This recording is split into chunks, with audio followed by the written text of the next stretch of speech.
السلام عليكم ورحمة الله.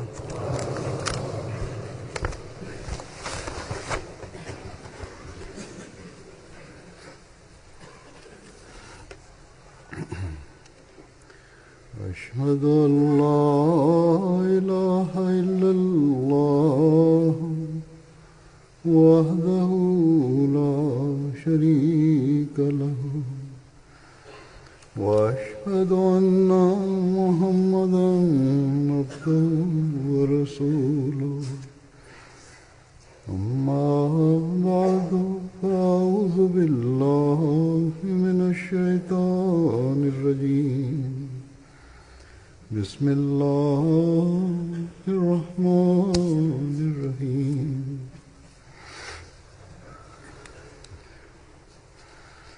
الحمد لله رب العالمين الرحمن الرحيم مالك يوم الدين إياك نعبد وإياك نستعين اهدنا الصراط المستقيم صراط الذين أنعمت عليهم غير المغضوب عليهم ولا الضالين.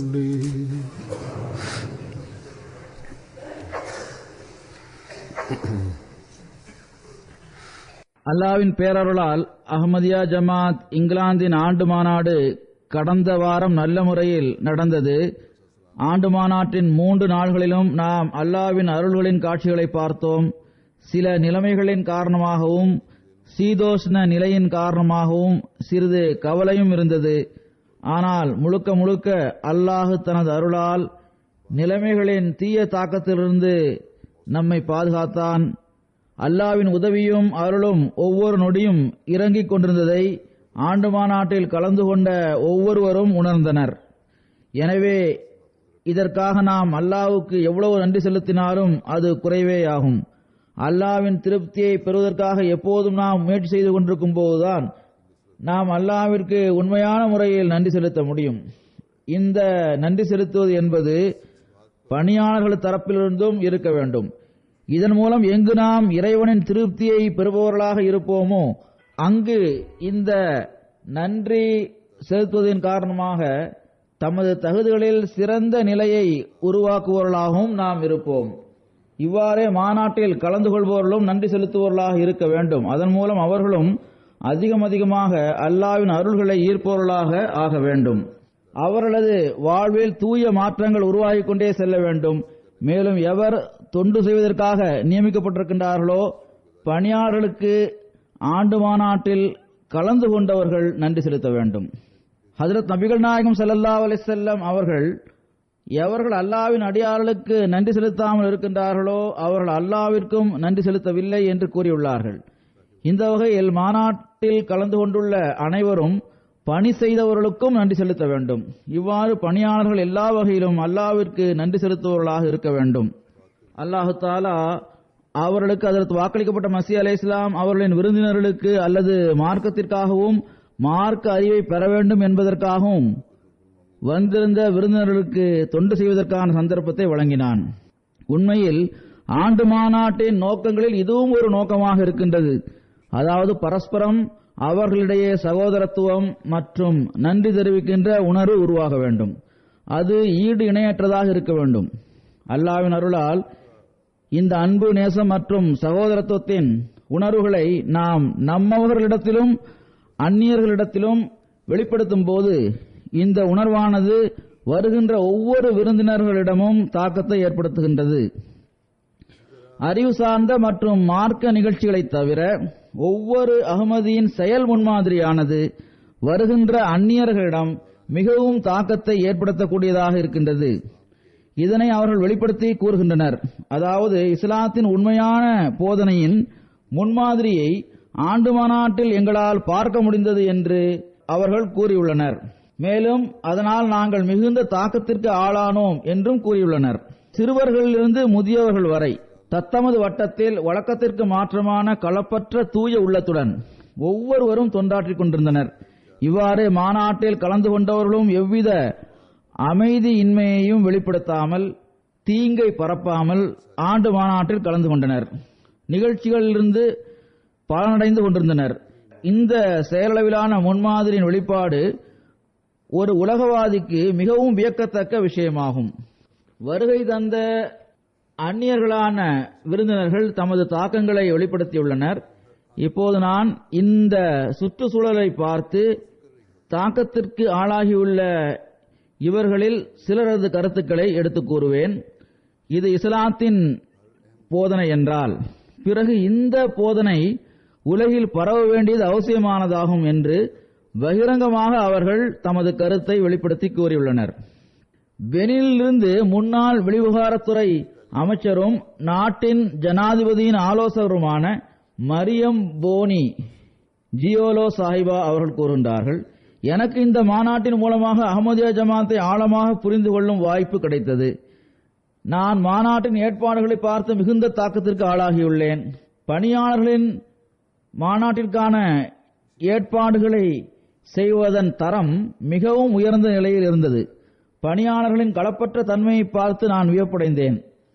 நான் மாநாட்டு ஏற்பாடுகளை எல்லா வகையிலும் ஆய்வு செய்து பார்த்தேன். குறைகளை கண்டுபிடிக்க வேண்டும் என்ற நோக்கத்திலும் மக்கள் மாநாட்டை பார்க்கின்றார்கள். இவர் கூறுகின்றார், இவ்வளவு பெரிய மாநாட்டில் எனக்கு எந்த குறையும் தென்படவில்லை. ஒவ்வொரு துறையையும் அதில் ஏதாவது குறை தென்படுகின்றதா என்ற பார்வையுடன் நான் பார்த்தேன். ஆனால் ஒவ்வொரு துறையிலும் ஏற்பாடுகள் தரமிக்கதாகவும் உயர்ந்த நிலையிலும் இருந்தது. பிறகு கூறுகின்றார், நான் பணியாளர்களை பார்க்கும்போது சிறுவர்களும் பெரியவர்களும் முதியவரும் இளைஞரும் ஆணும் பெண்ணும் மற்றும் சுருக்கமாக கூறுவதென்றால் ஒவ்வொரு மட்டத்திலுள்ள மக்களும் மற்றவர்களுக்கு சுகத்தை வழங்குவதற்கு முயற்சி செய்து கொண்டிருந்தனர். ஒவ்வொருவரும் தனது சுகத்தை மறந்து மற்றவர்களுக்கு சுகத்தையும் வசதியையும் ஏற்படுத்தி கொடுப்பதற்கு தயாராக இருந்தனர். மற்ற விருந்தினர்களுக்கு தொண்டு செய்வதில் மகிழ்ச்சியை உணர்கின்ற புன்சிரிப்புள்ள இந்த முகங்களை எனது வாழ்நாளில் நான் ஒருபோதும் மறக்க மாட்டேன். கூறுகின்றார், இந்த அழகிய நினைவுகள் எனது வாழ்வின் ஒரு பகுதியாக இருக்கும். இத்தகைய செயல்கள் எங்களது நாட்டிலும் நிலைநாட்டப்பட வேண்டும் என்பது எனது விருப்பமாகும்.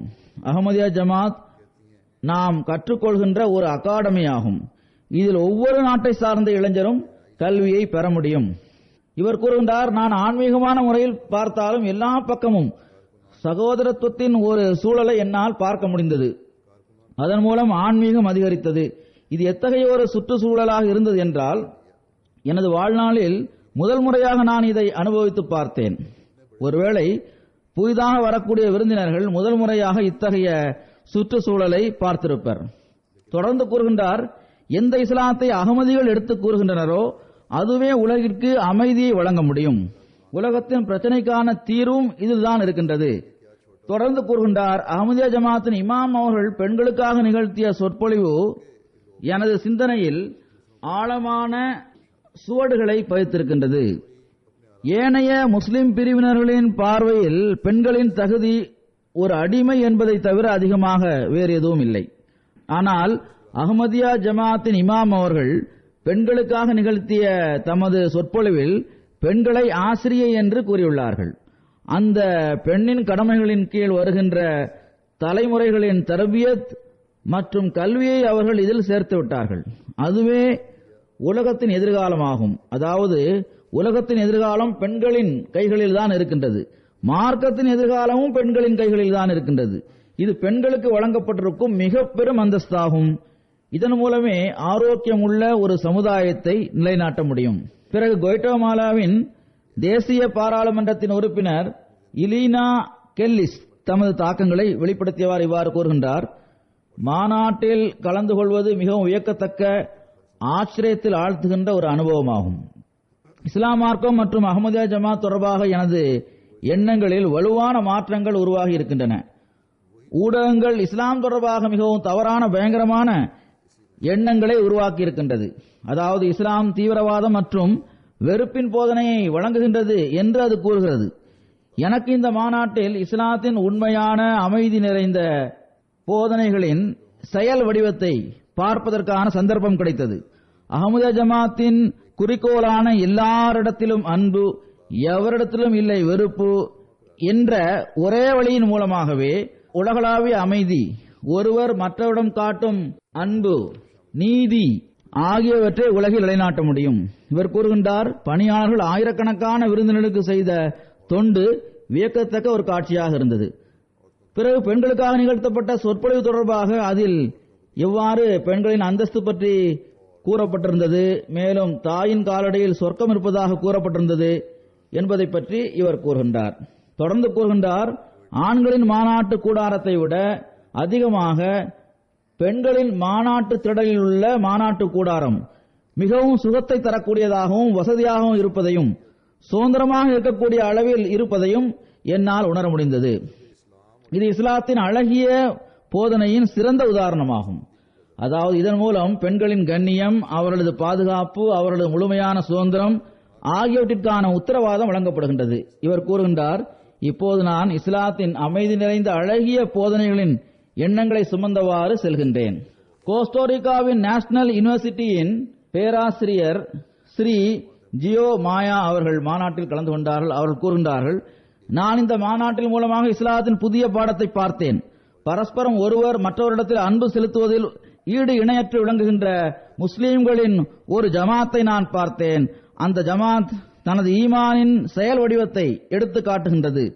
நான் திரும்பி சென்று என்னுடன் இருக்கின்ற சகோதரர்களிடமும் மாணவர்களிடமும் அஹ்மதியா ஜமாத் தான் இஸ்லாத்தின் உண்மையான அழகான போதனைகளை தமது செயல் வடிவத்தில் எடுத்து காட்டுகின்றது, அது உண்மையிலேயே தனது குறிக்கோளுக்கேற்ப செயல்பட்டுக் கொண்டிருக்கிறது என்று கூறுவேன். வருகின்ற இத்தகைய மக்கள் நமது தப்லீகிற்கான வழியாகவும் ஆகிவிடுகின்றனர். பிறகு கோல்டோரிக்காவின் பாராளுமன்ற உறுப்பினரின் ஆலோசகரான டெக்லஸ் மோண்டோ ரோசோ அவர்கள் கூறுகின்றார்கள், நான் ஆண்டு மாநாட்டில் அஹ்மதியா ஜமாத்தின் இமாமின் சொற்பொழிவுகளை மிகவும் கவனத்துடன் கேட்டேன். உங்களது எதிரிகளை மன்னிப்பதன் மூலமாகவும் அவர்களுக்காக துவா செய்வதன் மூலமாக உள்ளம் வெறுப்பு மற்றும் காழ்ப்புணர்ச்சியிலிருந்து தூய்மை அடைந்து விடுகின்றது என்று அவர்கள் போதித்தார்கள். இதை கேட்டு நான் மிகுந்த தாக்கத்திற்கு ஆளானேன். இது ஹஜ்ரத் வாக்களிக்கப்பட்ட மசீஹ் அலைஹிஸ்ஸலாம் அவர்கள் நமக்கு வழங்கியுள்ள போதனையாகும். இவர் கூறுகின்றார், இந்த விஷயங்கள் தான் உலகில் அமைதியை நிலைநாட்டுவதற்கான வழியாக இருக்க முடியும். இந்த சொற்பொழிவுகள் மூலம் ஆன்மீக ரீதியிலும் செயலளவிலும் எனக்கு மிகவும் பலன் கிடைத்தது. இஸ்லாத்தின் உண்மையான போதனைகளையும் அதன் செயல் வடிவத்தையும் மாநாட்டில் என்னால் பார்க்க முடிந்தது. ஹேத்தியின் அதிபரது பிரதிநிதியான ஜோசப் ஃபெரரே அவர்கள் கூறுகின்றார்கள், ஆண்டு மாநாட்டில் கலந்து கொள்வதற்கு முன்னதாக எனது உள்ளத்தில் பாதுகாப்பு தொடர்பான பல அச்சங்கள் இருந்தன. இவர்கள் எப்படிப்பட்ட முஸ்லீம்கள் என்று தெரியவில்லையே, அங்கு சென்று எனது நிலை எவ்வாறு இருக்கும் என்றெல்லாம் நான் எண்ணினேன். ஆனால் மாநாட்டில் கலந்து கொண்ட பிறகு எனது எல்லா வகையான சந்தேகங்களும் அகன்று விட்டன. ஒவ்வொருவரும் எளிமை மற்றும் சகிப்புத்தன்மையை வெளிப்படுத்துவோராக இருந்தார். எல்லா பக்கமும் சகோதரத்துவத்தின் சுற்றுச்சூழல் இருந்தது. அவர் கூறுகின்றார், நான் மார்க்கத்தை சார்ந்த ஒரு நபர் அல்ல, ஆனால் இந்த மாநாட்டில் கலந்து கொண்டு அஹ்மதியா ஜமாத்தின் இமாம் அவர்களை சந்தித்த பிறகு உண்மையான மார்க்கம் ஒன்று இருக்கின்றது என்றால் அது இஸ்லாம் மற்றும் அஹ்மதியத்தை ஆகும் என்று எனது உள்ளம் கூறுகின்றது. பிறகு போர்கினோ ஃபோசோவின் மனித உரிமை கமிஷனின் தலைவரான ரோகோமோ அவர்கள் மாநாட்டில் கலந்து கொண்டார்கள். அவர்கள் கூறுகின்றார்கள், எனக்கு ஆண்டு மாநாட்டில் கலந்து கொள்ளுமாறு அழைப்பு விடுக்கப்பட்ட போது எனக்கு மிகவும் வியப்பு ஏற்பட்டது. நான் இந்த ஜமாத்தின் உறுப்பினரும் அல்ல, நான் முஸ்லீமும் அல்ல. அவ்வாறு இருந்தும் கூட முஸ்லீம்களின் மாநாட்டில் கலந்து கொள்ள எனக்கு அழைப்பு தரப்பட்டிருக்கின்றது. பிறகு மாநாட்டில் கலந்து கொண்டு நான் பார்த்தது என்னவென்றால், நிற இன பாகுபாடின்றி இவர்கள் தங்கள் அன்பின் கரங்களை எல்லோருக்காகவும் விரித்துள்ளனர். இந்த ஜமாத் எல்லாரிடத்திலும் அன்புடனும் நேசத்துடனும் நடந்து கொள்கின்றது, அனைவரையும் ஒரே விதமாக மதிக்கின்றது, எல்லோரையும் கருத்தில் கொள்கின்றது. இவர் கூறுகின்றார், நான் பல மார்க்க தலைவர்களின் சொற்பொழிவுகளை கேட்டிருக்கின்றேன். அவர்கள் பேசும்போது அவர்கள்தான் உண்மையில் இருக்கின்றனர் என்பது போன்று பேசுகின்றனர். அவர்கள் மக்களின் உணர்வுகளுடன் விளையாடுகின்றனர். ஆனால் நான் அஹ்மதியா ஜமாத்தின் இமாமின் சொற்பொழிவுகளை கவனமாக கேட்டேன். எல்லா சொற்பொழிவுகளின் மைய கருத்தும் உலகில் அமைதியை நிலைநாட்ட வேண்டும் என்பதாகவே இருந்தது. இந்த போதனைகள் மூலமாகத்தான் உலகில் அமைதியை நிலைநாட்ட முடியும். அதன் மூலம் நாம் தீவிரவாதம் மற்றும் நீதி இல்லாத நிலையை தோல்வியடைய செய்ய முடியும். இவ்வாறே குரேஷியன் குழுவை சார்ந்த ஒரு பெண்மணி கெட்டினஸ் சாலி அவர்கள் மாநாட்டில் கலந்து கொண்டார்கள். அவர்கள் கூறுகின்றார்கள், நான் முதலில் சர்ச்சில் கன்னிஸ்திரியாக இருந்து வந்தேன். இப்போது உண்மையை தேடிக் கொண்டிருக்கின்றேன். ஆண்டு மாநாட்டின் சுற்றுச்சூழலும் இங்கு அமைக்கப்பட்டுள்ள கண்காட்சிகளும் ஜமாத் தொடர்பாக எனக்கு கிடைத்திருக்கின்ற ஏனைய தகவல்களும் எனது எண்ணத்திற்கு மிகவும் ஒளியூட்டின. உண்மையை தேடுகின்ற இந்த பயணம் விரைவாக அதன் இலக்கை அடைந்துவிடும் என்று எனக்கு தோன்றுகிறது. இவர் கூறுகின்றார், அஹ்மதியா ஜமாத்தின் இமாமின் சொற்பொழிவு எனது எண்ணத்தில் ஆழமான தாக்கத்தை ஏற்படுத்தியிருக்கின்றது. இப்போது நான் எல்லா விஷயங்களையும் மிகவும் ஆழமாக ஆய்வு செய்ய ஆரம்பித்து விட்டேன். குரேஷியாவை சார்ந்தவர்களின் குழுவில் இன்டர்நேஷனல் பிசினஸ் மேனேஜ்மெண்டின் ஒரு மாணவர் கலந்து கொண்டார். அவர் கூறுகின்றார், மாநாட்டின் ஏற்பாடுகள் மற்றும் அங்கு காணப்பட்ட அன்பு, களப்பற்ற தன்மை ஆகியவற்றால் நான் மிகவும் தாக்கத்திற்கு ஆளானேன். மாநாட்டின் போது சிறுவர்கள் எந்த அளவு அன்புடனும் களப்பற்ற தன்மையுடனும் தண்ணீர் கொடுக்கின்ற டியூட்டியில் ஈடுபட்டுக் கொண்டிருந்தனர் என்றால், அல்லது மோசமான சீதோஷ்ண நிலையில் பார்க்கிங் மற்றும் டிராபிக்கை கட்டுப்பாட்டில் வைத்திருப்பது, அல்லது துப்புரவின் தரத்தை நிலைநாட்டுவதற்கு செய்யப்பட்ட முயற்சிகள் ஆகிய விஷயங்கள் என் மீது மிகுந்த ஆழமான தாக்கத்தை ஏற்படுத்தியுள்ளன. அவர்கள் தான் முதலாக அஹ்மதியா ஜமாத்தின் மாநாட்டில் கலந்து கொண்டிருப்பதாகவும் அதன் நினைவுகளை முழு வாழ்நாளும் அவர்கள் நினைவில் வைத்திருப்பார்கள் என்றும் கூறுகின்றார்கள். இப்படிப்பட்ட நபர்களுடன் இங்குள்ள ஜமாத் நிரந்தரமாக தொடர்பு வைக்க வேண்டும். குரேஷியாவிலிருந்து ஒரு தம்பதியினர் கடந்த வருடம் மாநாட்டிற்கு வந்தனர். அவர்கள் முஸ்லீம்கள் ஆவர். இந்த வருடமும் அவர்கள் மாநாட்டில் கலந்து கொண்டனர். என்னை சந்தித்த போது அவர்கள் என்னிடம், கடந்த வருடம் பொதுவாக முஸ்லீம் என்ற நிலையில் நாங்கள் மாநாட்டில் கலந்து கொண்டோம், இந்த வருடம் நாங்கள் அஹ்மதி முஸ்லீம்கள் என்ற நிலையில் மாநாட்டில் கலந்து கொண்டிருக்கின்றோம் என்று கூறினர். எனவே மாநாட்டில் அல்லாவின் மாபெரும் அருள்கள் இருக்கின்றன, பையத்துகளும் நடைபெறுகின்றன. பிலிப்பைன்ஸிலிருந்து அங்குள்ள காங்கிரஸ்மேன் சால்வேகர் விலாஜோ ஜூனியர் அவர்கள் ஆண்டு மாநாட்டில் கலந்து கொண்டார்கள். அவர்கள் அங்குள்ள காங்கிரஸில் உயர் தகுதியில் உள்ளவர் ஆவார்கள். அவர்கள் கூறுகின்றார்கள், இது எனது கண்களை திறக்க வைக்கின்ற ஒரு அனுபவமாக இருந்தது. இதிலிருந்து என்னால் பலவற்றையும் கற்றுக்கொள்ள முடிந்தது. எனக்கு மிகவும் மகிழ்ச்சி தரக்கூடிய விஷயம், ஜமா சகோதரர்கள் பரஸ்பரம் ஒருவர் மற்றவருடன் மிகவும் அன்புடனும் நல்லொழுக்கத்துடனும் சந்திக்கின்றனர். ஒருவர் மற்றவருக்கு முடிந்தவரை உதவி செய்ய முயற்சி செய்கின்றனர். எனவே நமது ஜமாத்திற்கு அந்நியர்கள் மீது ஏற்படுகின்ற தாக்கங்களை பொதுவான நிலைமைகளிலும் கூட நாம் நிலைநாட்டுவதற்கு முயற்சி செய்ய வேண்டும். ஒவ்வொரு அஹ்மதிக்கும் இதில் மிகப்பெரிய பொறுப்பு இருக்கின்றது. சில நாட்களுக்கு காட்டுகின்ற செயலாக இது இருக்கக்கூடாது. மாறாக எப்போதும் இத்தகைய தாக்கத்தை நிலைநிறுத்தக்கூடிய வகையில் உங்களது செயல் இருக்க வேண்டும். இவர் கூறுகின்றார், இந்த அனுபவமானது இஸ்லாம் தொடர்பாக எனக்கு கிடைக்கும் தகவல்களை அதிகரிக்க செய்தது. இந்த அனுபவம் எனக்கு இதற்கு முன்னர் தெரிந்திராத இஸ்லாத்தின் அழகிய போதனையை எனக்கு அறிமுகம் செய்து வைத்தது. இஸ்லாம் தொடர்பாக ஊடகங்களிலும் பொதுவாகவும் கூறப்படுகின்ற விஷயங்களுக்கு இஸ்லாத்துடன் எந்த தொடர்பும் இல்லை என்பது இந்த மாநாட்டிற்கு வந்த பிறகே எனக்கு தெரிய வந்தது. பிறகு அயர்லாந்திலிருந்து வந்திருந்த ஒரு விருந்தினரான டேரன் ஹோல்ட் கோவன்ட்ரி அவர்கள் நேஷனல் டைவர்சிட்டி போலீஸ் ஆபீசரின் தலைவராக இருக்கின்றார்.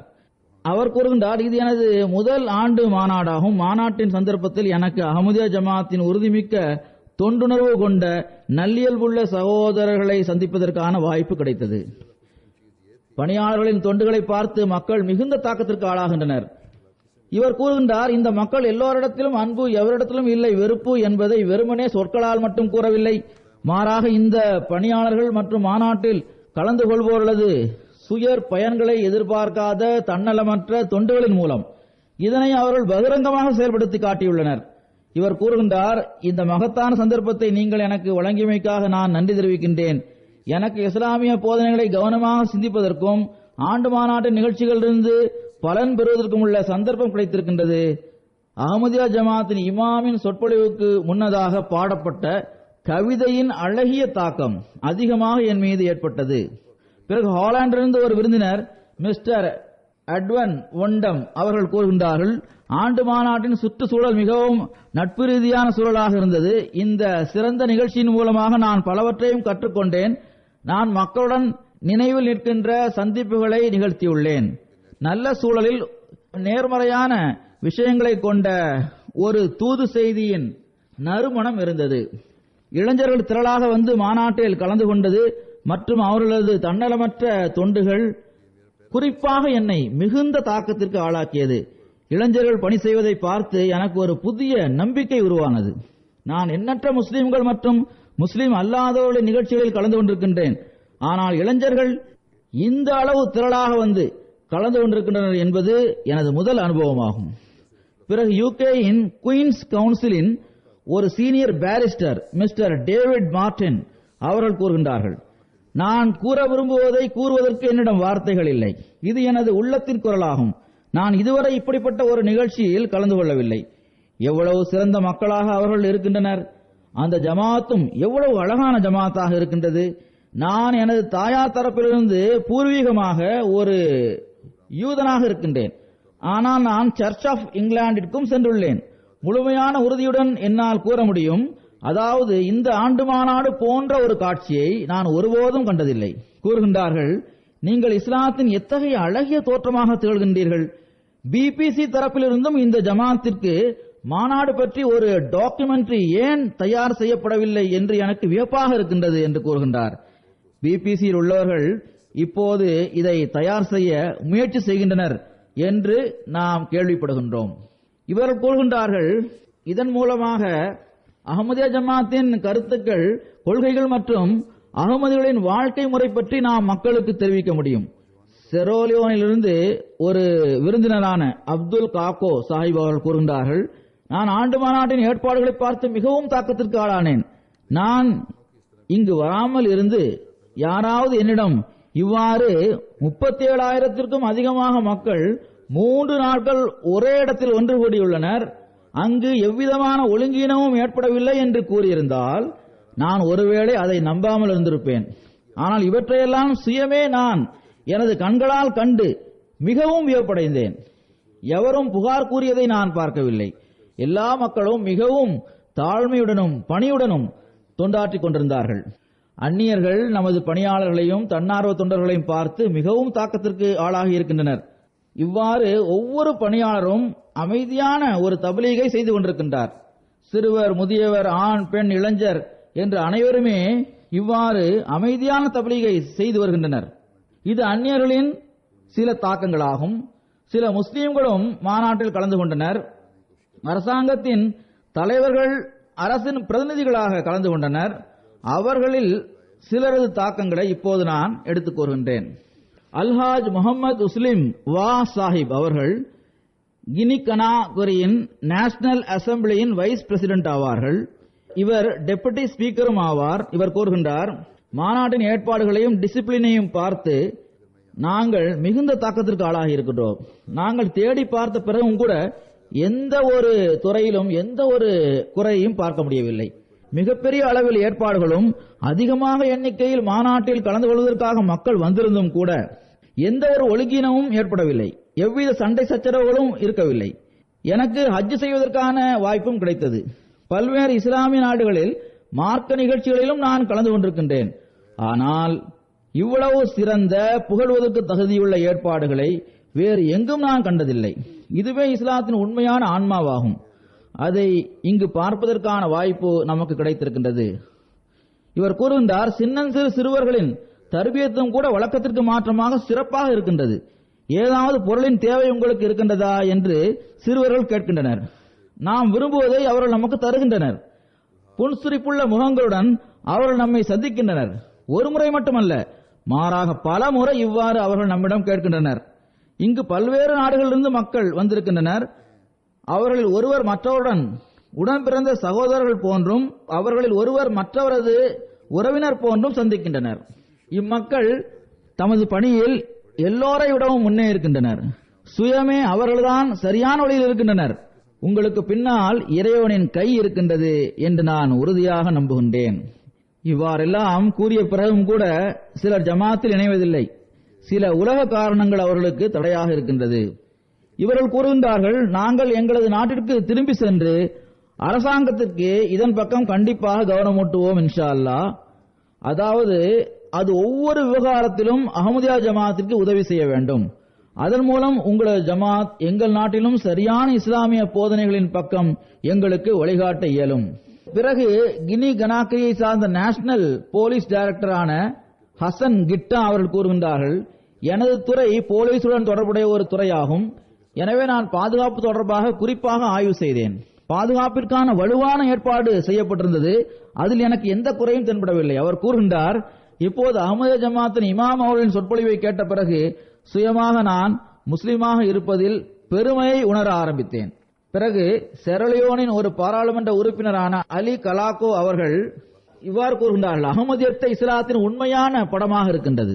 அகமதி முஸ்லிம்கள் அமைதியை வளர்ச்சியடைய செய்வதற்கு செய்கின்ற முயற்சிகள் மதிக்கத்தக்கதாகும். இன்று இஸ்லாத்தின் பெயர் எல்லா பக்கமும் தீவிரவாதத்துடன் தொடர்புபடுத்தி கூறப்படுகின்றது. ஆனால் அகமதிகள் இந்த தாக்கத்தை தவறு என்று நிரூபித்து வருகின்றனர். மாநாட்டின் ஏற்பாடுகள் மிகவும் சிறப்பாக இருந்தன. சின்னஞ்சிறு சிறுவர்கள் மக்களுக்கு தொண்டு செய்வதற்காக நியமிக்கப்பட்டிருந்தனர். அந்த காட்சி ஆன்மாவிற்கு எழுச்சியூட்டக்கூடியதாக இருந்தது. எனது கருத்தின்படி அஹ்மதியா ஜமாத்தின் உண்மையை நிரூபிப்பதற்கு இந்த காட்சியே போதுமானதாக இருக்கின்றது. பிறகு துருக்கிஸ்தானிலிருந்து அப்துல் ரஷீத் சாஹிப் என்ற நண்பர் ஒருவர் மாநாட்டில் கலந்து கொண்டார். அவர் கூறுகின்றார், நான் ஏறக்குறைய 2 வருடங்களுக்கு முன்னால் எனது ஒரு நண்பரிடமிருந்து இந்த ஜமாத்தை பற்றி கேள்விப்பட்டேன். அதன் முழக்கம் எல்லாரிடத்திலும் அன்பு, எவரிடத்திலும் இல்லை வெறுப்பு என்பதாக இருந்தது. அவர் கூறுகின்றார், நான் எந்த நாளில் லண்டன் வந்தேனோ அப்போதிருந்தே இங்குள்ள மக்களின் அன்பால் நான் சூழப்பட்டு நிற்கின்றேன். உண்மையான பெற்றோர்கள் மற்றும் குடும்பத்தில் உள்ளவர்களின் மத்தியில் நான் இருக்கின்றேன்.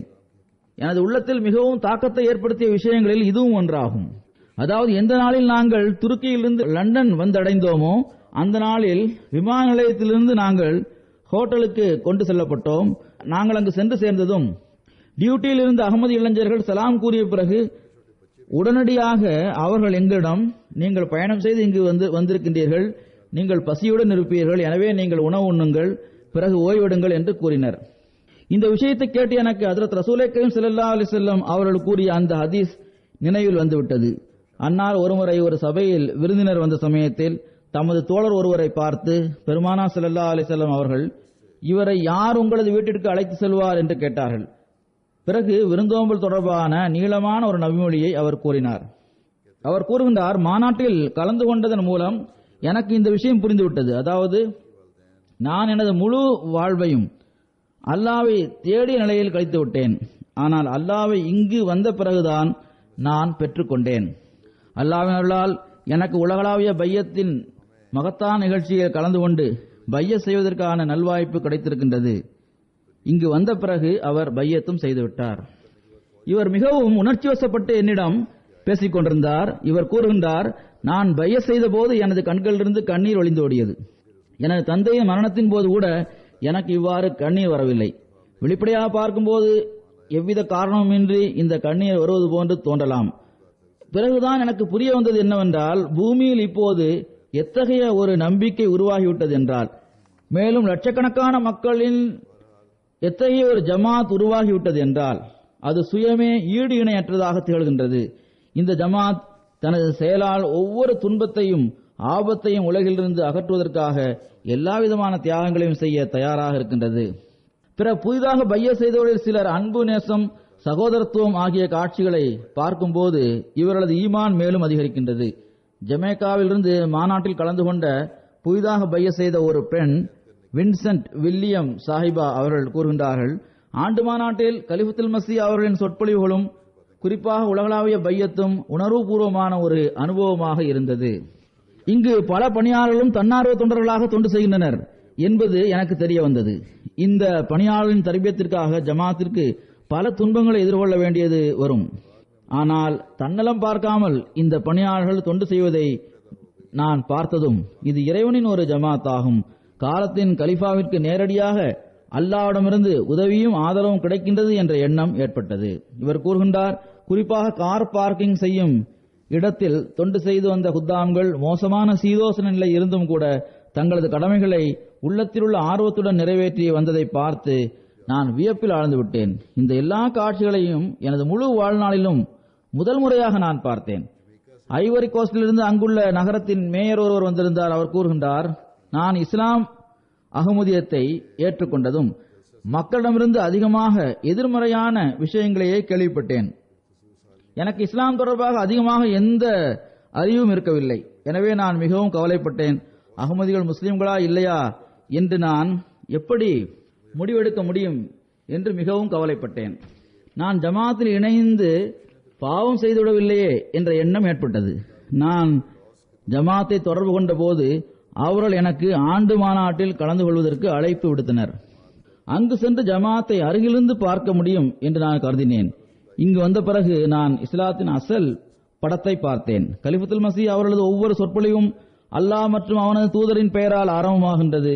அல்லாஹ் மற்றும் அவனது தூதரின் பெயராலே அது முடிகின்றது. ஆண்டு மாநாட்டின் சுற்றுச்சூழலை பார்த்து அகமதிகள் முஸ்லிம்களா இல்லையா என்ற எனது கேள்விக்கு பதில் கிடைத்தது. இப்போது நான் முற்றிலும் சரியான இஸ்லாத்தை பேணுபவர்கள் அகமதிகளே ஆவர்.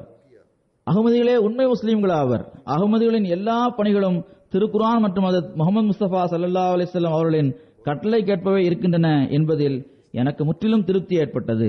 பெலிஸின் தலைநகரமான வெல்ஃபோஃபானின் மேயர் ஹாலித் பிலால் சாஹிப் அவர்களும் மாநாட்டில் கலந்து கொண்டார்கள். அவர்கள் கூறுகின்றார்கள், ஆண்டு மாநாட்டில் கலந்து கொள்வது மிகவும் சிறந்த அனுபவமாக இருந்தது. ஜமாத்தில் உள்ள ஒவ்வொரு நபரும் எனக்கு தொண்டு செய்வதிலே ஈடுபட்டு வருவது போன்று எனக்கு தோன்றியது. இந்த அனுபவத்தின் மூலமாக இஸ்லாத்தை கற்றுக்கொள்வதற்காக எனது உள்ளத்தில் மிகுந்த ஆர்வம் ஏற்பட்டது. இங்கிருந்து நான் சகோதரத்துவத்தின் பாடத்தை எனது நாட்டிற்கு திரும்ப எடுத்து செல்கின்றேன். இது எப்படிப்பட்ட விஷயம் என்றால், இது எனக்கு மீண்டும் மீண்டும் பல்வேறு இடங்களில் தென்படுகின்றது. நான் இதனை எனது பாட்டிலில் அடைத்து இதை பெலிஸிற்கு எடுத்து சென்று எனது நாட்டில் உள்ளவர்களுக்கு இதனை பங்கிட்டு கொடுத்திருந்தால் எவ்வளவு நன்றாக இருந்திருக்கும். பிறகு கூறுகின்றார், மாநாட்டின் ஏற்பாடுகள் மிகவும் உயர்ந்த நிலையில் இருந்தது. என்னை இங்கு வரவேற்றதை நான் எப்போது நினைவில் வைத்திருக்கின்றேன். நீங்கள் இங்கு வருவதற்கு எனக்கு அழைப்பு விடுத்ததற்காக நான் எப்போது உங்களுக்கு நன்றியுள்ளவனாக இருப்பேன். இவர் கூறுகின்றார், ஒரு நாள் நான் விருந்தினர்களின் கூடாரத்தில் தனியாக இருந்தேன். சில குத்தாம்கள் என்னிடம் வந்தனர். நான் வெளிநாட்டிலிருந்து வந்திருக்கின்றேன், எனவே ஒருவேளை நான் தனிமையில் இருப்பதாக சுயமே நானே உணரலாம். இதை அறிந்துதான் இந்த குத்தாம்கள் என்னிடம் வந்துள்ளனர் என்பது எனக்கு தெரியும். இந்த விஷயம் என்னுடைய உள்ளத்தில் ஆழமான தாக்கத்தை ஏற்படுத்தியது. நாம் நமது விருந்தினருடைய உணர்வுகளுக்கு மதிப்பளிக்க வேண்டும். இங்குள்ள இளைஞர்கள் அதனை செய்து வருகின்றனர் என்று இவர் கூறுகின்றார். பிறகு உலகளாவிய பையத் நிகழ்ச்சியின் மூலமாகவும் அந்நியர்கள் மீது தாக்கம் ஏற்படுகின்றது. ஒரு சம்பவத்தை ஏற்கனவே நான் கூறிவிட்டேன். இன்னொரு சம்பவத்தை கூறுகின்றேன். குரேஷியன் பார்லிமெண்டின் உறுப்பினர் மாநாட்டில் கலந்து கொண்டார். உலகளாவிய பையத் நிகழ்ச்சி தொடர்பாக அவர் கூறினார். மிஸ்டர் ஐகுவின் டெமான்கோ இவரது பெயராகும். இவர் கூறுகின்றார், உலகளாவிய பையத் நிகழ்ச்சி என்னை மிகுந்த தாக்கத்திற்கு ஆளாக்கியது. நான் கிறிஸ்துவ மதத்தின் ஃபெய்த் 3 கன்ஃபர்மேஷன் நிகழ்ச்சியில் ஒருமுறை கலந்து கொண்டேன். ஆனால் எத்தகைய உணர்வையும் களப்பற்ற தன்மையையும் மார்க்கத்துடன் நன்றி உணர்வுடன் நடந்து கொள்கின்ற உறுதியையும் அஹ்மதியா ஜமாத்தின் உலகளாவிய பையத் நிகழ்ச்சியில் பார்த்தேனோ அது மிகவும் நூதனமான வியக்கத்தக்க அனுபவமாகும். அதை எனது முழு வாழ்நாளிலும் நான் நினைவில் வைத்திருப்பேன். எகிப்தை சார்ந்த ஹானி ரிஸ்வான் சாஹிப் அவர்கள் உலகளாவிய பையத் நிகழ்ச்சி நடந்த தருணத்தில் மாநாட்டு திடலில் நுழைந்தார்கள். மக்கள் வரிசை மாநாட்டு திடலுக்கு வெளியிலும் மிகவும் தூரம் வரை இருப்பதை அவர்கள் பார்த்தார்கள். அதை பார்த்து இவர்கள் மிகுந்த தாக்கத்திற்கு ஆளானார். மிகவும் வியந்து போனார். அவர் கூறுகின்றார், எங்களது நாடான எகிப்தில் இதுபோன்ற ஒழுக்கமும் கட்டுப்பாடும் இருப்பது சாத்தியமற்றதாகும். இவர்களது உணர்வுகள் எந்த அளவு மிகைத்து விட்டது என்றால், பையத்தின் போது இவர்களும் ஒரு வரிசையில் தன்னை இணைத்துக் கொண்டார். இஸ்திக்ஃபார் மற்றும் அரபி சொற்களை திரும்ப திரும்ப கூறிக்கொண்டிருந்தார். இவ்வாறு திரும்ப திரும்ப கூறினார் என்பதன் பொருள் அவர் பைய செய்து விட்டார் என்பது அல்ல. உணர்வுபூர்வமான ஒரு நிலைமை அவரிடம் ஏற்பட்டது. ஆனால் அவர் எந்நிலையிலும் இவ்விஷயங்களின் பக்கம் நான் சிந்திப்பேன் என்று கூறியுள்ளார். ஆண்டு மாநாட்டின் சுற்றுச்சூழலின் தாக்கத்தால் பத்திரிகைகளுக்கும் கவனம் உருவாகி இருக்கின்றது. பிரஸ்ஸும் இப்போது இஸ்லாம் தொடர்பான சரியான செய்திகளை கூறும் நிர்பந்தத்திற்கு ஆளாகி இருக்கின்றது.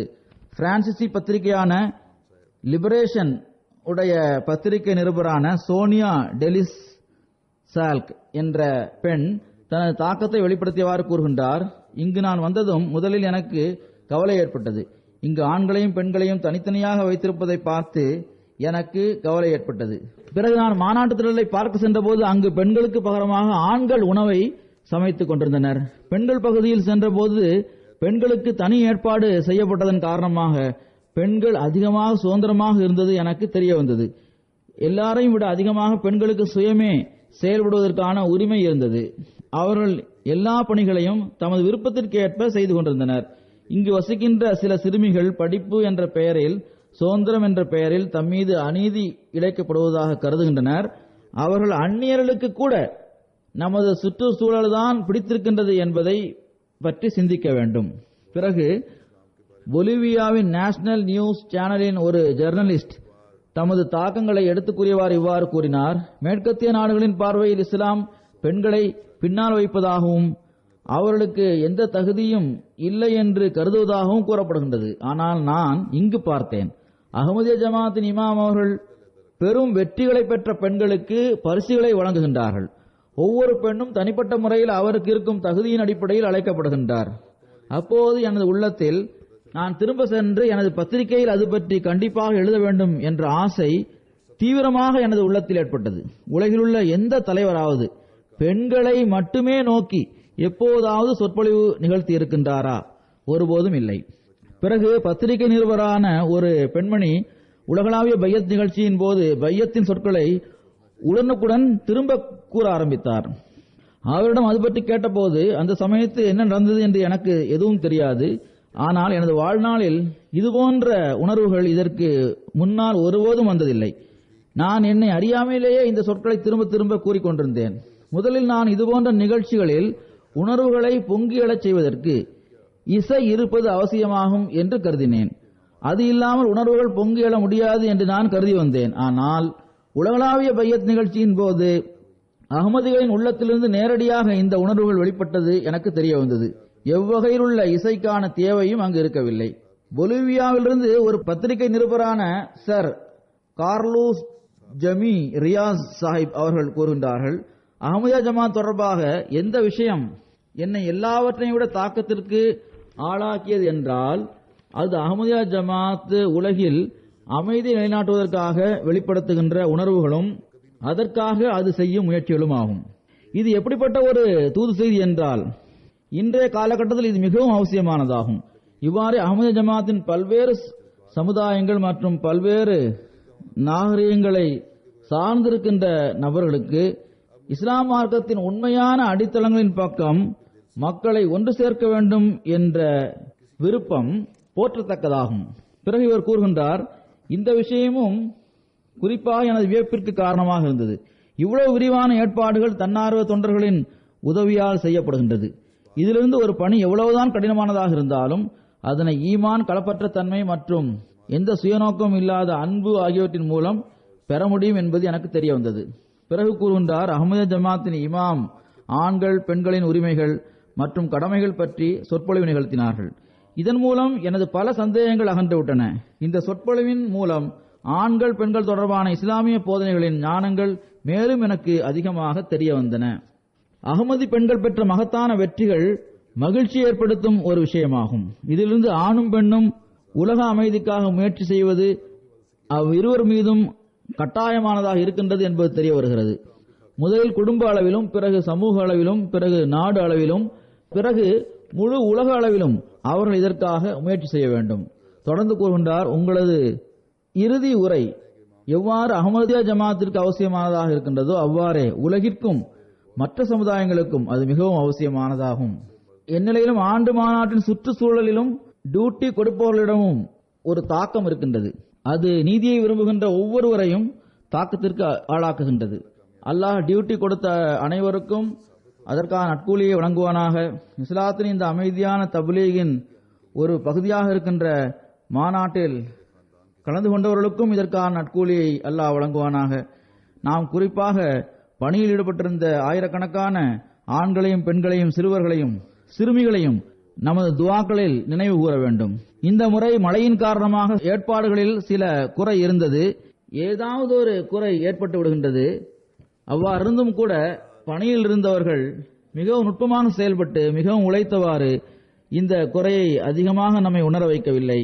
தண்ணீர் சப்ளையும் சில நேரங்களில் நின்றுவிட்டது.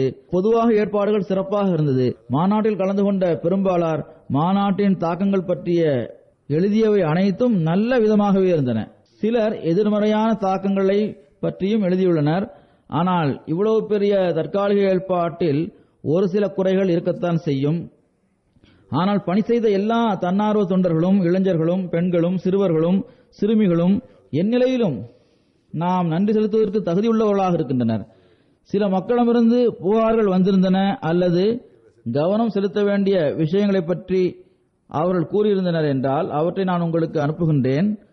அவற்றை உங்களது ரெட் புக்கில் நீங்கள் எழுதி வைக்க வேண்டும். வருங்காலத்தில் மேலும் சிறந்த நிலையை உருவாக்க முயற்சி செய்யுங்கள் என்று நான் மாநாட்டு அமைப்பாளர்களிடம் கேட்டுக்கொள்கின்றேன். இவ்வாறே பிரஸும் நல்ல கவரேஜ் செய்திருக்கின்றது. ஆண்டு மாநாடு தொடர்பாக ஊடகங்கள் மூலமாக 358 செய்திகள் ஒலிபரப்பப்பட்டிருக்கின்றன. மேலும் இது அதிகரித்து வருகின்றது. ஆன்லைன் மீடியா மூலமாக 36 மில்லியன் நபர்களுக்கு தூது செய்தி எட்டியிருக்கின்றது.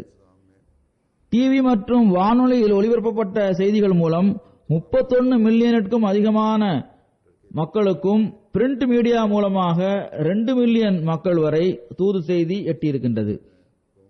இதை தவிர சோசியல் மீடியா மூலமாக 58 மில்லியனுக்கும் அதிகமான மக்கள் வரை தூது செய்தி சென்று சேர்ந்திருக்கின்றது.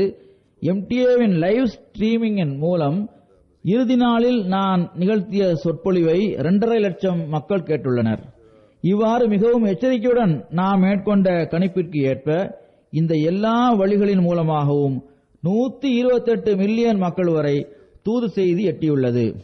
எந்த புகழ்பெற்ற மீடியாக்கள் ஆண்டு மாநாட்டை கவரேஜ் செய்ததோ அவற்றில் BBC TV, BBC radio, ITV, Independent என்ற பத்திரிகை, த டைம்ஸ் என்ற பத்திரிகை, Sunday Express, London Evening Standard, New York Times, Facebook Live, Associated Press, Press Association, Special News Agency, EFE, Indian News Agency, PTI, French News, Liberation யுனிலேட் ஆகியவை விரிவான முறையில் அஹ்மதியா ஜமாத்தின் தூது செய்தியை, உண்மையான இஸ்லாத்தின் தூது செய்தியை எட்ட வைத்திருக்கின்றன. பத்திரிகைகள் மூலமாக நடைபெற்ற இந்த விஷயத்திற்காகவும் நாம் அல்லாஹ்விற்கு நன்றி தெரிவிக்க வேண்டும். ஆப்பிரிக்காவிலும் ஆண்டு மாநாட்டின் கவரேஜ் செய்யப்பட்டிருக்கின்றது. ஆப்பிரிக்காவில் எம்டிஏ ஆப்பிரிக்காவை தவிர 10 சேனல்களில் ஆண்டு மாநாடு தொடர்பான ஒலிபரப்புகள் காட்டப்பட்டன. பல்வேறு நாடுகளில் 150க்கும் அதிகமான மணி நேரங்கள் வரை கவரேஜ் செய்யப்பட்டிருக்கின்றது. இந்த சேனல்கள் மூலமாக ஏறக்குறைய 60 மில்லியன்களுக்கும் அதிகமான மக்கள் வரை ஆண்டு மாநாட்டின் நிகழ்ச்சிகள் சென்றடைந்தன. இந்த 10 சேனல்களும் உலகளாவிய பையத் நிகழ்ச்சியையும் எனது எல்லா சொற்பொழிவுகளையும் நேரடியாக ஒளிபரப்பியது. செரோலியோன் நேஷனல் டிவி தொடர்ந்து 100 மணி நேரம் ஆண்டு மாநாட்டின் 3 நாள் நிகழ்ச்சிகளையும் ஒளிபரப்பியது. போ மற்றும் கனமா ஆகிய டிவிகள் ஆண்டு மாநாட்டு நிகழ்ச்சிகளை முழுமையாக ஒளிபரப்புவதற்காக நாட்டின் ஏனைய ஒளிபரப்புகளை நிறுத்தி வைத்தது. இவ்வாறு முழு நாட்டிலும் ஆண்டு மாநாட்டு நிகழ்ச்சிகள் பார்க்கப்பட்டன, கேட்கப்பட்டன. கேம்பியாவில் முதல் முறையாக நேஷனல் டெலிவிஷன் ஆண்டு மாநாட்டின் சொற்பொழிவுகளையும் ஏனைய நிகழ்ச்சிகளையும் காட்டியது. ஆண்டு மாநாட்டின் நேரடி ஒளிபரப்பை தவிர பிபிசி உகண்டா ஆண்டு மாநாடு தொடர்பாக சுஹைலி மொழியில் செய்தியை ஒளிபரப்பியது. இதனையும் அந்த பகுதியில் உள்ள ஏறக்குறைய 20 மில்லியன் மக்கள் பார்க்கின்றனர். கானா நேஷனல் டெலிவிஷன், ரேடியோ மற்றும் நியூஸ் ஸ்டோரேஜ் மூலம் ஏறக்குறைய 5 மில்லியன் மக்கள் வரை செய்தி எட்டியுள்ளது. பத்திரிகைகள் மற்றும் டெலிவிஷன் சேனல் மூலமாக எல்லா ஆப்பிரிக்கா மீடியாக்களையும் சேர்த்து யூகே ஆண்டு மாநாடு பற்றிய செய்திகள் ஏறக்குறைய 35 மில்லியன் மக்கள் வரை சென்று சேர்ந்துள்ளது. இவையெல்லாம் அல்லாஹ்வின் அருள்களாகும். நமது முயற்சிகள் இவற்றில் மிகவும் சாதாரணமானதுதான். இந்த சாதாரண முயற்சிகளுக்காக நான் நமது பிரஸ் அண்ட் மீடியா செக்ஷன்களுக்கு நன்றி செலுத்துகின்றேன். மற்ற நாடுகளில் உள்ள பிரஸ் அண்ட் மீடியா செக்ஷனும் பணியாற்றி இருக்கின்றது. அல்லாஹ் அவர்களுக்கு அதற்கான நற்கூலியை வழங்குவானாக. மிகவும் விரிவான அளவில் இந்த செய்திகள் ஜமாத்தின் தப்லீகிற்கு காரணமாக ஆகின்றது. அல்லாஹ் நமது பொறுப்புகளை நிறைவேற்றுபவர்களாக நம்மை ஆக்குவானாக. அல்லாஹ்வின் அருள்களை ஈர்ப்பதற்கு எப்போதும் உலகத்தை விட மார்க்கத்திற்கு முன்னுரிமை வழங்கியவாறு நமது கடமைகளை நிறைவேற்றுபவர்களாக அல்லாஹ் நம்மை ஆக்குவானாக. நான் கூறாமல் விட்டுவிட்ட ஒரு விஷயத்தையும் கூறிவிடுகின்றேன். இந்த வருடம் கடந்த வருடத்தைப் போன்றே கனடாவிலிருந்து ஹுத்தாம்கள் வந்திருந்தனர். இவர்களும் வக்காரை அமல் செய்து வைண்டப் பணிகளில் பங்கெடுத்தனர். ஏறக்குறைய 350 பேர் தனி விமானம் மூலமாக மாநாட்டிற்கு வந்தனர். மிகவும் நல்ல முறையில் இவர்கள் பணிகளை செய்தனர். 4-5 நாட்களாக இவர்கள் பணி செய்து வந்தனர். ஆண்டு மாநாடு முடிந்த நாளிலிருந்து நேற்று வரை அவர்கள் இந்த பணியை செய்து கொண்டிருந்தனர். அல்லாஹ்வின் அருளால் பல பணிகளையும் செய்து முடித்துள்ளனர். செய்யவிருக்கின்ற ஏனைய பணிகளை நேற்றிலிருந்து யூகேயின் குத்தாம்கள் செய்கின்றனர். அல்லாஹ் இவர்கள் அனைவருக்கும் நட்கூலியை வழங்குவானாக. கனடாவின் குத்தாம்கள் ஆண்டு மாநாடு நடைபெறுவதற்கு முன்னதாகவே இங்கு வந்துவிட்டதால் அவர்கள் மாநாட்டு நிகழ்ச்சிகளை கேட்டிருப்பார்கள் என்று நான் நம்புகின்றேன். அவ்வாறு கேட்காமல் இருந்திருந்தால் அவர்கள் பெரும் தவறிழைத்திருக்கின்றார்கள். எனவே வருங்காலத்தில் அவர்கள் வரவேண்டும் என்றால் ஆண்டு மாநாட்டின் 3 நாட்களிலும் மாநாட்டு நிகழ்ச்சிகளை கேட்க வேண்டும். அதற்கு பிறகு வைண்டப் பணிகளில் பங்கு பெற வேண்டும். அல்லாஹ் பணி செய்தவர்களுக்கு நட்கூலியை வழங்குவானாக. பணியில் ஈடுபட்ட பெண்களுக்கும் நட்கூலியை வழங்குவானாக. இந்த மாநாட்டின் மூலமாக எதை நாம் கற்றுக்கொண்டோமோ, எதை கற்றுக்கொள்வதற்கு நமக்கும் சந்தர்ப்பம் கிடைத்ததோ அதனை நாம் நமது வாழ்வின் அங்கமாக ஆக்குவதற்கான நல்வாய்ப்பையும் அல்லாஹ் நமக்கு வழங்குவானாக. தொழுகைகளை நிறைவேற்றிய பிறகு சிலருக்கு நான் ஜனாதா காயிப் தொழுகை தொழ வைப்பேன்.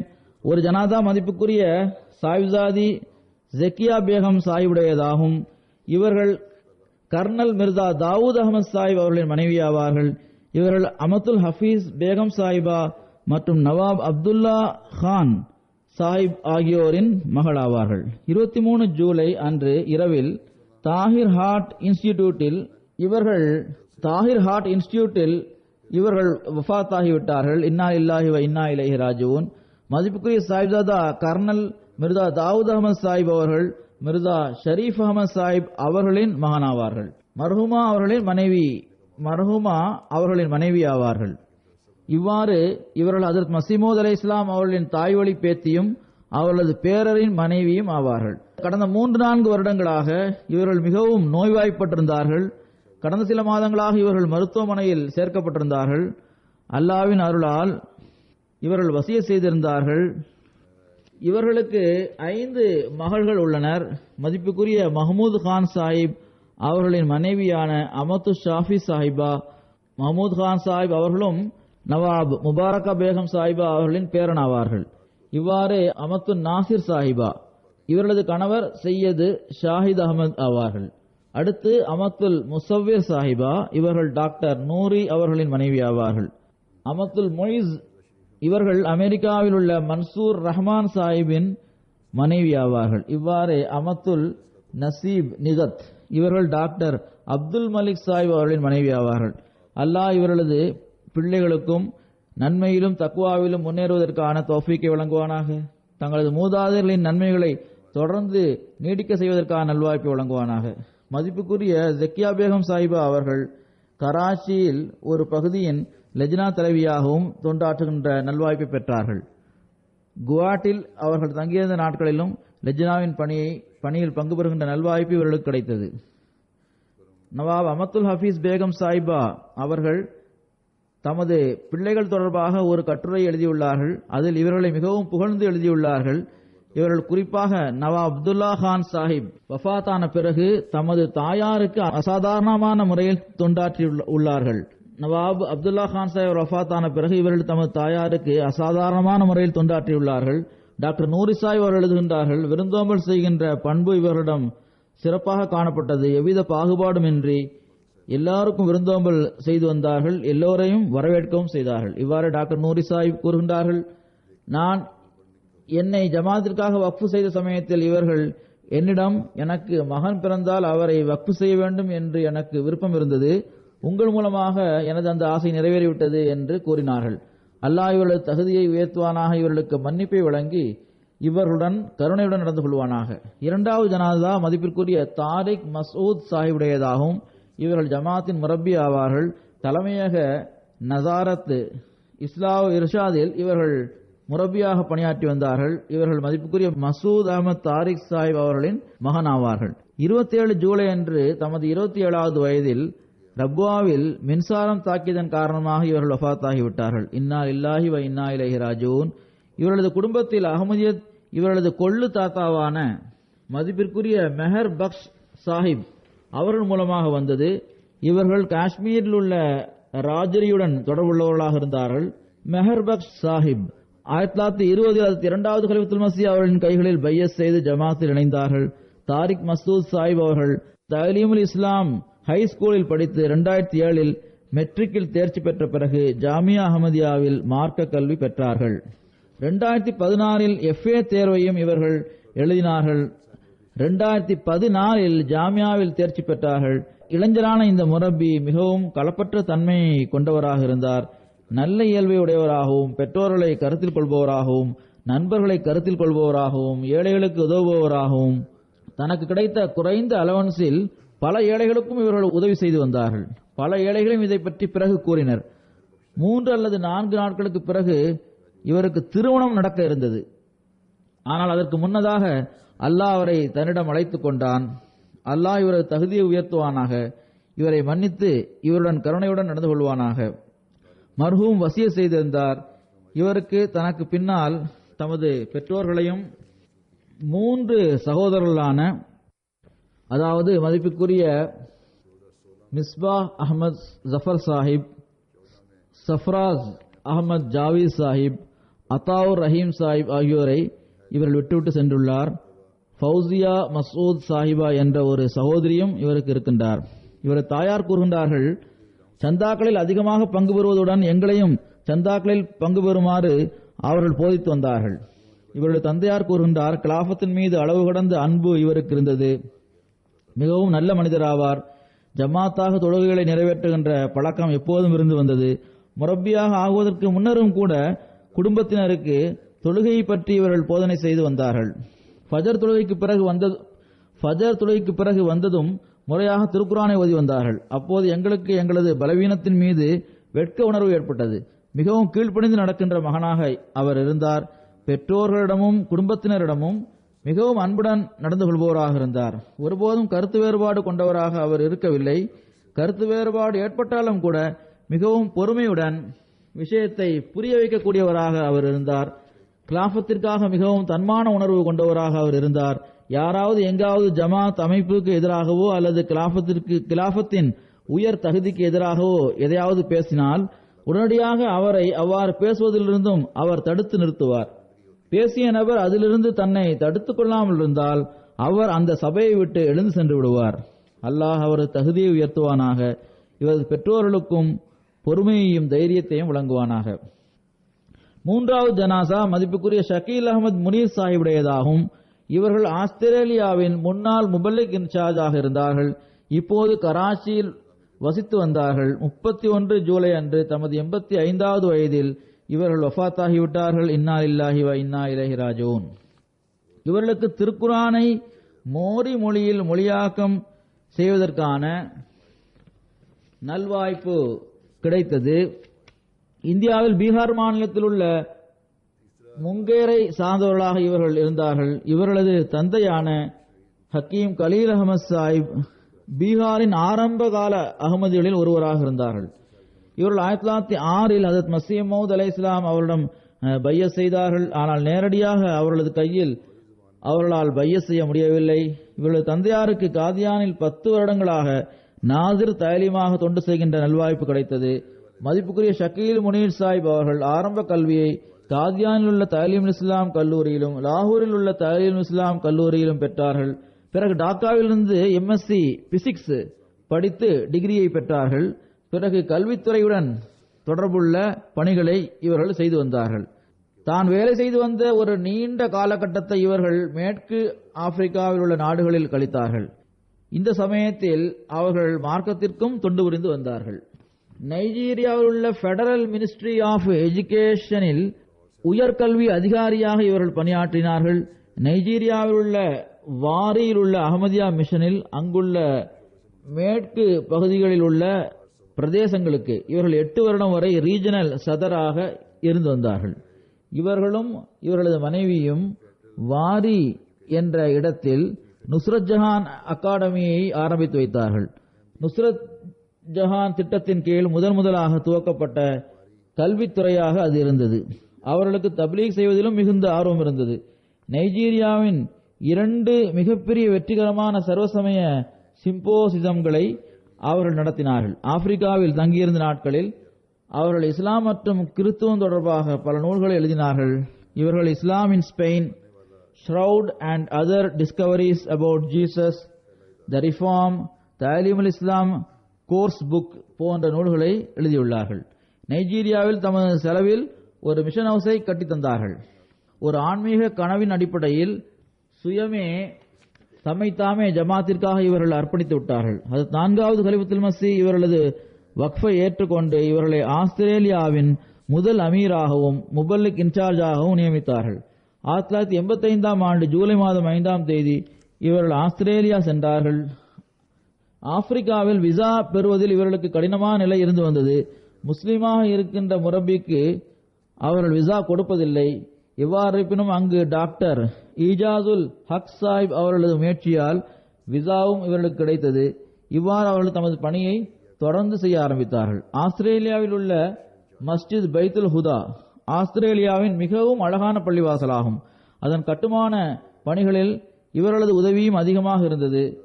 30 செப்டம்பர் 1983இல் இந்த பள்ளிவாசலுக்கான அடிக்கல்லை அதற்கு 4வது கலிஃபத்துல் மஸீஹ் அவர்கள் தமது கைகளால் நட்டினார்கள். பொருளாதார நிலைமை அப்போது நன்றாக இல்லாமல் இருந்தும் மிகவும் உழைத்தவாறு வகாய அமல் மூலமாக இவர்கள் பல பணிகளை செய்தார்கள். சுயமே அவர்களே வகார அமல் செய்து வந்தார்கள். பணி செய்து கொண்டிருந்த சமயத்தில் ஒருமுறை இவர்கள் மாடிப்படிகளிலிருந்து கீழே விழுந்து விட்டார்கள். அதனால் இவர்களது கையில் எலும்பு முறிவு ஏற்பட்டது. பிறகும் இவர்கள் பள்ளிவாசல் கட்டுகின்ற பணியை தொடர்ந்து செய்து வந்தார்கள். இதன் காரணமாக மிகவும் அழகான பெரிய பள்ளிவாசல் அங்கு உருவானது. எங்கெல்லாம் இவர்கள் சென்றார்களோ அங்கு ஜமாத்திற்கு இடம் இல்லாமல் இருந்த நிலையில் ஜமாத்திற்கு ஒரு ஷெட் இருக்கின்ற இடத்தில் நிலத்தை வாங்கினார்கள். அந்த ஷெட்டில் கணவன் மனைவி இருவரும் தொழுகைகளை நிறைவேற்றி வந்தனர். ஒரு பகுதியில் தொழுகை நடந்தது, இன்னொரு பகுதியில் தகரத்தை வைத்து கூரை அமைத்து அல்லது துணியால் ஒரு கூரையை அமைத்து அந்த இடத்தில் இவர்கள் வாழ்ந்தனர். இவ்வகையில் அங்கு இவர்கள் பெரும் தியாகத்தை செய்தார்கள். 1991இல் இவர்கள் மீண்டும் நைஜீரியாவில் நியமிக்கப்பட்டார்கள். அங்கு ஜாமியா அஹமதியாவின் பிரின்சிபாலாக இவர்கள் தொண்டு புரிந்து வந்தார்கள்.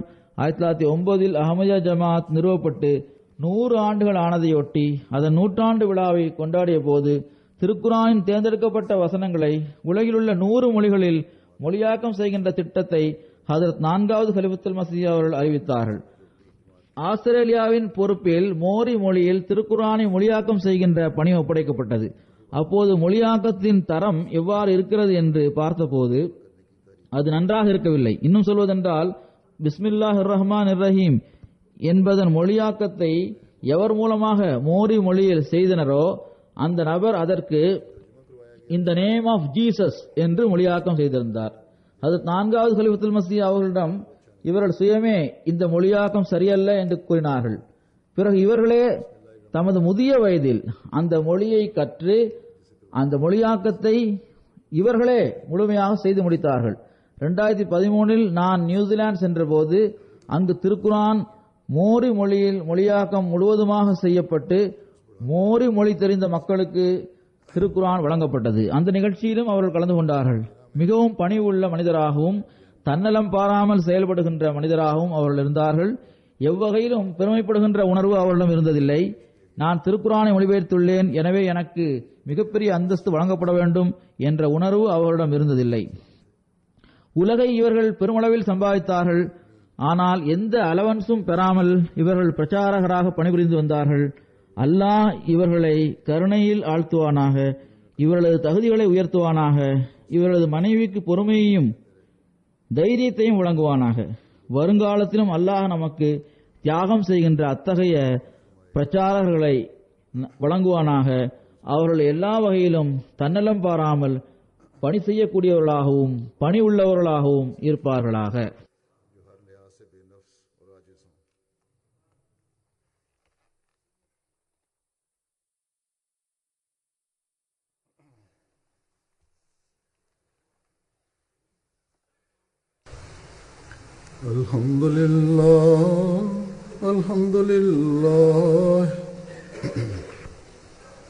Alhamdulillah nahmaduhu wa nasta'inuhu wa nastaghfiruhu wa nu'minu bihi wa natawakkalu alayhi wa na'udhu billahi min shururi anfusina ومن سيئات أعمالنا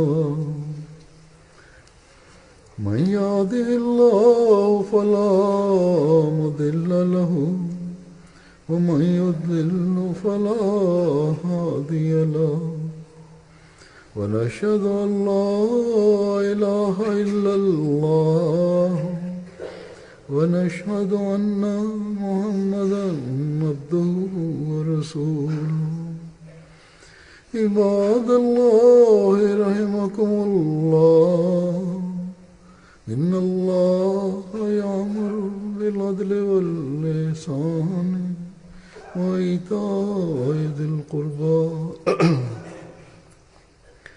وينهى عن الفحشاء والمنكر والبغي يعظكم لعلكم تذكرون اذكروا الله يذكركم وادعوه يستجب لكم ولذكر الله أكبر